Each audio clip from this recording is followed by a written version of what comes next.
오늘 밤 10시, 내일 밤 10시, 모레 밤 10시에 잭슨홀 미팅이 있습니다. 여기서 9월달 금리 인상에 대한 힌트를 줄 거라고 예상을 해서 사람들이 많이 기대하고 있고 증시도 지금 그 기대감으로 올라가는 거 아니냐 이렇게 보고 있는데요. 하지만 힌트를 주지 않을 가능성이 더 높다라고 봐요. 그래서 시장이 스스로 눈치를 보며 움직이는데 이 지표들을 종합해 보면은 시장이 예상하는 금리 인상 정도를 알 수가 있습니다. 지표들을 몇 개 같이 보도록 할게요. 제가 생각할 때는 이 잭슨홀 미팅이 아니라 숨어있는 힌트가 더 큰 게 있는데 그게 어떤 지표인지도 말씀해 드리도록 하겠습니다. 우선은 금리에 대한 이야기를 해보도록 할게요. 오늘 한국은행이 기준금리 0.25%를 인상했습니다. 4개월 연속 인상이다 이러면서 막 뉴스에서 큰일처럼 말하는데 그 덕분에 시장이 크게 올랐습니다. 그 이유는 0.25%를 올릴 거라고 대부분 예상을 했어요. 근데 그래도 0.5% 올리지 않을까라는 약간의 리스크가 있었습니다. 그 리스크가 해소된 거예요. 그러면서 시장이 올랐죠. 코스닥이 가장 많이 올랐죠. 왜? 기술주가 모여 있으니까. 그리고 코스피도 1% 가까이 상승하고 있습니다. 코스닥을 보면요, 광복절 이후로 크게 하락을 했습니다. 그러다가 이번에 다시 반등을 줬는데 이거는 나스닥과 동조화된 현상 때문이다 라고 볼 수 있습니다. 미국의 금리가 전 세계에 영향을 주면서 그 금리의 영향을 크게 받는 기술주가 움직이니까 나스닥과 코스닥이 같이 움직이는 모습을 보여주는 거죠. 두 달 내내 올랐던 나스닥도 광복절 이후로 정점을 찍고 큰 폭의 하락을 했습니다. 광복절에 무슨 일이 있었을까요? 이게 핵심이겠죠. 파월은 아무 말도 한 적이 없어요. 그런데 시장이 알아서 9월달에 금리 인상을 0.5%로 생각했다가 광복절 이후로 0.75%로 받고 그만큼 지수 조정이 된 상태입니다. 그 이유는 영상 뒷부분에 말씀드리도록 할게요. 금 가격을 보시면요, 광복절 이후에 내려가다가 다시 올라갑니다. 금 가격은 달러의 가치와 반비례합니다. 달러 가치가 약해지려면 금리 인하를 하거나 인플레가 심해야 합니다. 지금 금 가격이 반등했다라는 뜻은 인플레가 더 세진다던가 아니면은 금리 인상이 예상보다 덜할 것이다라는 기대감의 선반영이다 라고 볼 수가 있겠죠. 유가를 보도록 할게요. 유가는 인플레 금리 인상의 영향을 금보다 더 크게 받습니다. 금은 화폐의 수단 정도로 쓰이지만 원유는 시간 제한이 있는 상품이에요. 경기 침체로 인해서 재고를 썩히게 되면은 쓸모가 없어질 수도 있어요. 그만큼 가격 변동이 심하겠죠. 유가는 100달러가 깨진 8월 초 순간으로 다시 돌아왔습니다. 곧 100달러를 다시 돌파할 모습을 보여주고 있어요. 이걸 어떻게 해석해야 되느냐?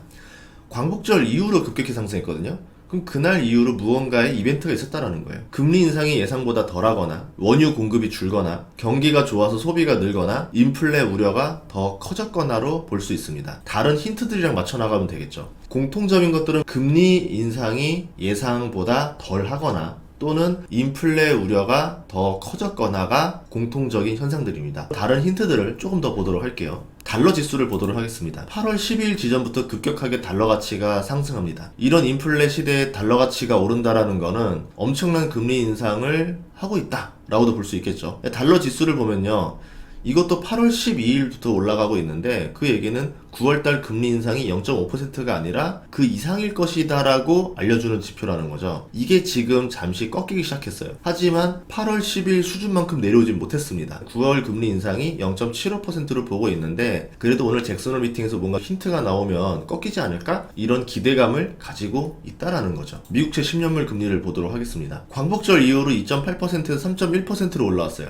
0.3%가 올랐습니다. 금리 인상이 예상보다 한 단계 더 높을 것이다 라고 보고 있다는 거죠. 그러면 8월 12일에서 8월 15일 사이에 대체 무슨 일이 있었던 건가? 8월 12일 미시간 5년 인플레이션 예상표가 떴는데요.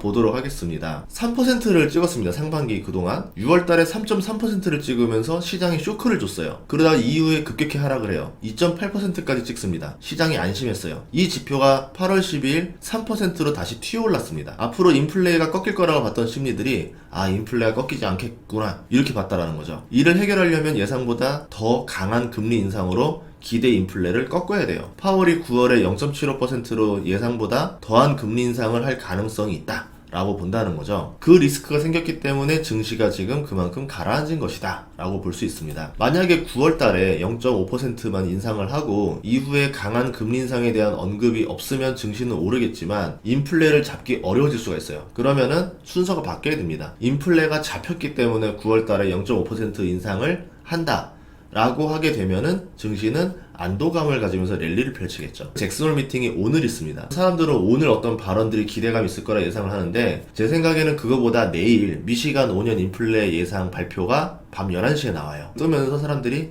인플레 꺾였네 안심을 하고 그런 다음에 잭슨홀 미팅에서도 0.5%다 이런 발언을 해준다라고 하면은 안도감 랠리를 다시 이어갈 수가 있겠죠. 그런데 지표들이 반등을 했다라는 거는 기대감이 약간 생겼다라고 볼 수 있는 겁니다. 연준 금리 모니터링 도구를 보도록 할게요. 한 주 전만 해도 9월달 금리 인상 정도를 0.5%로 보는 게 대다수였습니다. 그러다가 전날 5대5가 됐다가 현재는 0.75%가 더 많아졌습니다. 다시 0.5% 전망이 늘어나면은 이제 9월달 FOMC까지는 증시가 상승할 가능성이 있겠죠. 물론 그러려면은 내일 밤 기대 인플레가 꺾인 걸로 나와야 돼요. 11월에는 3.5%까지 오를 거라고 대부분 전망하고 있습니다. 현재가 2.5%니까 9월, 11월 합쳐서 1%를 더 올려야 된다는 거예요. 연말에는 3.75%가 될 거라고 보고 있습니다. 12월에도 금리를 0.25% 올릴 거라는 전망이 가장 많고요. 앞과 뒤 값을 보면은 빠른 변화가 있었는데 3.5%가 될 거라고 예측하는 게 일주일 만에 급격하게 감소를 해요. 그리고 4%까지 갈 거라고 보는 전망이 급격하게 증가합니다. 이런 것들 때문에 금리가